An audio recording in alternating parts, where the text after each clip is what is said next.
நானும் கவினும் ரொம்ப ட்ரூவாக லவ் பண்ணோம். கொஞ்சம் செட்டில் ஆக டைம் தேவைப்பட்டுச்சு. May 30 அப்போ வந்துட்டு சுற்றிட்டும் கவினும் பேசிக்கிட்டாங்க. அப்போ அந்த டைமுக்கு வந்துட்டு அப்பா கிட்ட சுற்றிட்டு சொல்லிட்டான்.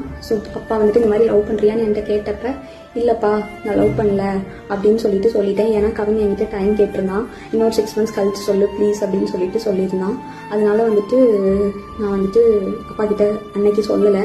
அதுக்குள்ளே நெக்ஸ்ட் அப்கமிங் மந்த்துக்குள்ளே இப்படி ஆயிடுச்சு. 2 பேருக்குள்ளே என்ன கான்வர்சேஷன் போச்சுங்கிறது தெளிவாக தெரியாது. ஆனால் கவினுக்கு ஃபோன் பண்ணி சுஜித் வந்துட்டு பொண்ணு கேட்க வாங்க, இவ மேரேஜ்க்கு மூவ் பண்ணாதான் அடுத்து என்னோட ப்ரொஃபஷனை பார்க்க முடியும் அப்படின்னு சொன்னான். அப்படிங்கிறது எனக்கு தெரியும் கண்டிப்பாக.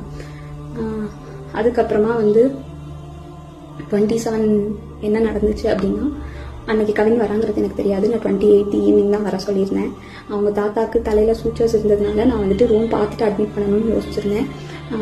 அப்போ வந்துட்டு ஆஃப்டர்நூன் மங்கம்மாள் சாலைக்கிட்ட வந்து நின்றுட்டு தான் எனக்கு வந்துட்டு தெரியவே செய்யும் அவங்க வந்திருக்காங்கன்னு சொல்லிட்டு. ஸோ டேரெக்டாக அவங்க நான் அங்கே ஐபிக்கு கூட்டிகிட்டு போயிட்டு கவின் உள்ளே வந்தான். பட் அவங்க அம்மாக்கிட்டையும் மாமாக்கிட்டையும் மட்டும்தான் நான் பேசிகிட்டு இருந்தேன். பேசிகிட்டே அப்படியே கவின் வெளியே போயிட்டான். அங்கேருந்து கிளம்புறப்ப தான் அவங்க அம்மாவும் கிளம்புறப்ப தான் கவின் எங்கே அப்படிங்கிறதே நாங்கள் யோசித்தோம். நான் ட்ரீட்மெண்ட் ப்ரொசீஜர்ஸ்லாம் எக்ஸ்பிளைன் பண்ணிட்டு இருந்தேன். அப்போ யோசிச்சுட்டு நான் வந்துட்டு சொன்னேன். அவங்க அம்மா வந்துட்டு கால் பண்ணாங்க, உனக்கு எடுக்கல. நானும் கால் பண்ணி எடுக்கல. நீங்கள் வேணால் பசிக்குதுன்னு சொன்னாங்க அவங்க அம்மா, சாப்பிட போங்க நான் வேணால் வர சொல்கிறேன்னு சொல்லியிருந்தேன். அதுக்குள்ளே இப்படி ஆயிடுச்சு. ஸோ வந்துட்டு இது தேவையில்லாமல் நிறையா இஷ்டத்துக்கு யாரும் வதந்தியை கிளப்ப வேண்டாம்.